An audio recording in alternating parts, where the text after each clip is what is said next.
മാധവന്റെ ഒരു cinema OTT release ചെയ്യുന്നുണ്ട്. ആപ് ജയ്സാ കൊയ്, അതായത് സംവൺ ലൈക്ക് യു. നെറ്റ്ഫ്ലിക്സിലാണ് സ്ട്രീം ചെയ്യുന്നത്. പക്ഷെ ഇതിൽ അവർ ഉദ്ദേശിക്കുന്നത് ഒരു സെക്സ് ചാറ്റിംഗ് ആപ്പിന്റെ പേരാണ് ആപ് ജയ്സാ കൊയ്. സോ 42 വയസ്സായിട്ടുള്ള നമ്മുടെ നായകന്റെ കല്യാണം കഴിഞ്ഞിട്ടില്ല. ആൾക്ക് ചെറുപ്പത്തിൽ ഒരു കൊച്ചായിട്ട് ഒരു ക്രഷ് ഉണ്ടായിരുന്നു. ആള് പോയി പ്രപ്പോസ് ചെയ്തിട്ടുണ്ടായിരുന്നു. ആ സമയത്ത് ആ കൊച്ചു നല്ലൊരു ശാപവും കൊടുത്തിട്ടുണ്ടായിരുന്നു.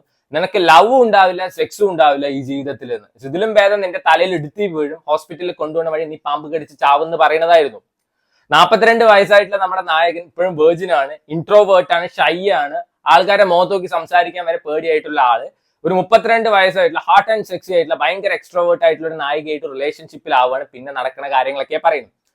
ഇതിൽ പറയുന്നത് വെർജിൻ ആയിട്ടുള്ള ആൾക്കാർ ഇന്നത്തെ കാലത്തൊക്കെ മ്യൂസിയത്തിൽ ഉണ്ടാവുള്ളൂ എന്ന്. അതിനർത്ഥം നിങ്ങൾ പ്രോപ്പർ ആയിട്ടുള്ള സെൻസസ് നടത്തിയിട്ടില്ല എന്നാണ്. നടത്തിയിട്ട് വെച്ചാൽ എവർക്ക് വേണ്ടിയിട്ട് തന്നെ 10,000 മ്യൂസിയം നിങ്ങൾ കെട്ടേണ്ടി വന്നേനെ. സോ ഭയങ്കര സിമ്പിൾ, ബ്യൂട്ടിഫുൾ, ഇമോഷണൽ, ഫണ്ണി ആയിട്ടുള്ള ഒരു സിനിമ. പേഴ്സണലി എനിക്ക് ഭയങ്കര ഇഷ്ടപ്പെട്ട ഒരു പടമാണ്. പക്ഷെ ഇത് പലർക്കും ഡൈജസ്റ്റ് ആവോ എന്നുള്ള കാര്യമൊന്നും എനിക്ക് ഒരു ഉറപ്പില്ല. കാരണം ആണുങ്ങൾ പോണ് കാണുന്നത് ഇറ്റ്സ് ക്രെഡിറ്റ്, ആൻഡ് പെണ്ണുങ്ങൾ when it comes to girls അല്ലെങ്കിൽ ലേഡീസ് പറയുമ്പോൾ അതൊരു ഷെയിം ആയിട്ട് കാണുന്ന പല ആൾക്കാർ ഇന്നത്തെ നമ്മുടെ സൊസൈറ്റിയിലുണ്ട്. 40 വയസ്സ് കഴിഞ്ഞു വെച്ച ഒരു സ്ത്രീയുടെ ലൈഫ് എൻഡായി. അതൊരു 40 വയസ്സിൽ ഒരു ആണ് പോയി കല്യാണം കഴിക്കാന്ന് വെച്ചാൽ അയാളുടെ ലൈഫിന്റെ ബിഗിനിങ് ആണെന്ന് പറഞ്ഞ് നടക്കുന്ന ആൾക്കാരുണ്ട്. സ്ത്രീകളെ ജോലിക്ക് വിടുന്നത് ഞങ്ങൾ എന്തോ അവരോട് ചെയ്യുന്ന എന്തോ വലിയ കാര്യമാണെന്ന് വിചാരിക്കുന്ന ആൾക്കാരുണ്ട്. അവർക്കൊക്കെ ചിലപ്പോൾ ഇത് ഇഷ്ടമായി എന്നൊന്നും വരില്ല. എന്നാൽ ഒരു റിലേഷൻഷിപ്പിന്റെ പ്രോസും കോൺസും നല്ല വൃത്തിക്ക് എടുത്ത് പറയുന്ന ഒരു സിനിമയായിട്ടാണ് പേഴ്സണലി എനിക്ക് തോന്നിയിട്ടുള്ളത്. സോ എന്തായാലും എല്ലാവരും കണ്ടു നോക്കുക. എല്ലാ ഭാഷയിലും അവൈലബിൾ ആണ്.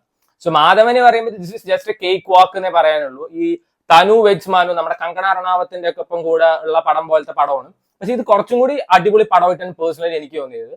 മാധവന്റെ ഒരു പടത്തില് മാധവനെ ഔട്ട് പെർഫോം ചെയ്യുക പറയുന്നത് ഇറ്റ്സ് നോട്ട് സോ ഈസി. കാരണം അത് അത്ര എളുപ്പമല്ല.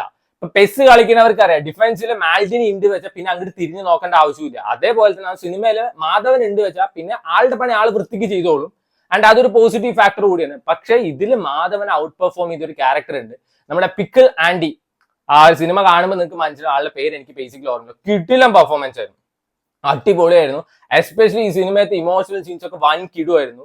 പിന്നെ നമ്മുടെ ഡങ്കൽ ഫെയിം ആയിട്ടുള്ള ആ കൊച്ചാണ് ഈ സിനിമയിൽ നായികയായിട്ട് അഭിനയിച്ചിരിക്കുന്നത്. ആ കൊച്ചും കിടിലൻ അഭിനയം തന്നെയായിരുന്നു കേട്ടോ. പേഴ്സണലി അടിപൊളി അഭിനയമായിരുന്നു. ഡങ്കലിന് ശേഷം ആ കൊച്ചിന്റെ ഏറ്റവും ബെസ്റ്റ് പെർഫോമൻസ് എന്ന് വേണമെങ്കിൽ പറയാം. സോ എല്ലാ ഭാഷയിലും ഈ സിനിമ അവൈലബിൾ ആണ്. സോ കാണേണ്ടവർ എന്തായാലും കണ്ടു നോക്കുക. ചിലപ്പോൾ ഇഷ്ടപ്പെടും, ചിലപ്പോൾ ഇഷ്ടപ്പെടില്ല. എനിക്ക് ഉറപ്പ് തരാനൊന്നും പറ്റില്ല. സോ എനിക്ക് പേഴ്സണലി ഇഷ്ടപ്പെട്ടു പറഞ്ഞു കഴിഞ്ഞാൽ അതിനർത്ഥം എല്ലാവർക്കും ഇഷ്ടപ്പെടും അങ്ങനത്തെ കാര്യങ്ങളൊന്നും അല്ല. സിനിമയത്തെ ചില ഡയലോഗ്സ് ഒക്കെ കിടുവായിരുന്നു. 50s are the new 40s എന്നുള്ള ഡയലോഗ്സ് ഒക്കെ അവർ പറയുന്നുണ്ട്.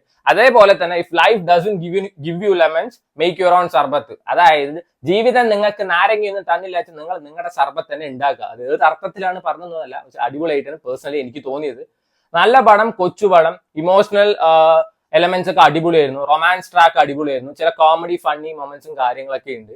സോ ഇതില് മാധവന്റെ ഒരു റൊമാൻസ് അല്ലാതെ വേറൊരു റൊമാൻസ് ഉണ്ട്, അതൊക്കെ നല്ല രസമാണ്. സോ കണ്ടു നോക്കുക. ചിലപ്പോൾ ഇഷ്ടപ്പെടാം, ചിലപ്പോൾ ഇഷ്ടപ്പെടാതിരിക്കാം, എനിക്ക് പറയാൻ പറ്റില്ല. സോ ഞാൻ ഇഷ്ടപ്പെട്ടു പറഞ്ഞിട്ട് കുറെ പേര് വന്ന് പന്നപ്പടം പറയും. ഞാൻ ഇഷ്ടപ്പെട്ടില്ലെങ്കിൽ കുറെ പേര് വന്നിട്ട് പറയും ഇതൊക്കെ നല്ല സിനിമ നിന്നെ കൊണ്ട് ഉണ്ടാക്കാൻ പറ്റുമെന്ന്. സോ ഇപ്പൊ റീസെന്റ് ട്രെൻഡിങ് ആയിട്ടുള്ള ബിരിയാണി ഇഷ്ടമല്ല പറഞ്ഞു കഴിഞ്ഞു വെച്ചാൽ നിനക്കൊക്കെ ബിരിയാണിയെ പറ്റി എന്താ അറിയാന്നാണ് ചോദിക്കുക. അപ്പൊ ഞാനിത് തിരിച്ച് നിങ്ങൾക്കൊക്കെ സിനിമയെ പറ്റി എന്താ അറിയാം ഞാൻ ചോദിക്കില്ല. കാരണം എനിക്ക് കുറച്ച് കോമൺ സെൻസ് ഉണ്ട്, പലർക്കും അതില്ല. So please